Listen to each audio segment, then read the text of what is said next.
தாம் ஏற்படுத்தின ராஜாவுக்கு பெலன் அளிப்பவரே உமக்கு ஸ்தோத்திரம். தாம் அபிஷேகம் பண்ணினவரின் கொம்பை உயர பண்ணுகிறவரே உமக்கு ஸ்தோத்திரம். அந்நாளை கடாட்சித்த தேவனே உமக்கு ஸ்தோத்திரம். என்னை கனம் பண்ணுகிறவர்களை நான் கனம் பண்ணுவேன், என்னை அசட்டை பண்ணுகிறவர்கள் கனஈனப்படுவார்கள் என்ற வார்த்தைக்காக ஸ்தோத்திரம். நான் என் உள்ளத்துக்கும் என் சித்தத்திற்கும் ஏற்றபடி செய்யத்தக்க உண்மையான ஒரு ஆசாரியனை எழும்ப பண்ணி அவனுக்கு நிலையான வீட்டை கட்டுவேன் என்ற வார்த்தைக்காக ஸ்தோத்திரம். சாமுவேலோடு பேசினவரே உமக்கு ஸ்தோத்திரம். அவர் கர்த்தர், அவர் தமது பார்வைக்கு நலமானதை செய்வாராக என்ற வார்த்தைக்காக ஸ்தோத்திரம். சீலோவாவிலே வார்த்தையினாலே சாமுவேலுக்கு வெளிப்படுத்தினவரே உமக்கு ஸ்தோத்திரம். சாமுவேலோடு கூட இருந்தவரே உமக்கு ஸ்தோத்திரம்.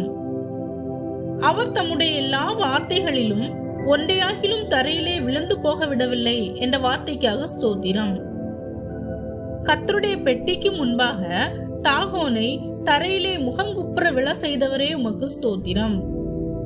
பெலிஸ்தியர் மேல் மகா பெரிய இடிமுழக்கங்களை முழங்க பண்ணி அவர்களை கலங்கடித்தவரே உமக்கு ஸ்தோத்திரம். இஸ்ரவேலுக்கு இரட்சிப்பை அருளியவரே உமக்கு ஸ்தோத்திரம். இஸ்ரவேல் ஜனங்கள் கர்த்தரை நோக்கி முறையிட்ட போது மோசேயையும் ஆரோனையும் அனுப்பினவரே உமக்கு ஸ்தோத்திரம். இஸ்ரவேல் ஜனங்கள் பயமில்லாமல் குடியிருக்கும்படிக்கு சுற்றிலும் இருந்த சத்துருக்களின் கைக்கு அவர்களை நீங்களாக்கி ரட்சித்தவரே உமக்கு ஸ்தோத்திரம். இஸ்ரவேலருக்கு ராஜாவா இருந்தவரே உமக்கு ஸ்தோத்திரம். இப்பொழுது கர்த்தர் உங்களுக்கு முன்பாக செய்யும் பெரிய காரியத்தை நின்று பாருங்கள் என்ற வார்த்தைக்காக ஸ்தோத்திரம். சாமுவேல் கர்த்தரை நோக்கி விண்ணப்பம் பண்ணின அன்றைய தினமே இடி முழக்கங்களையும் மழையையும் கட்டளையிட்டவரே உமக்கு ஸ்தோத்திரம். இஸ்ரவேலர் மத்தியில் மகத்தான காரியங்களை செய்தவரே உமக்கு ஸ்தோத்திரம். கர்த்தர் தம்முடைய மகத்துவமான நாமத்தின் நிமித்தம் தமது ஜனத்தை கைவிட மாட்டார் என்ற வார்த்தைக்காக ஸ்தோத்திரம்.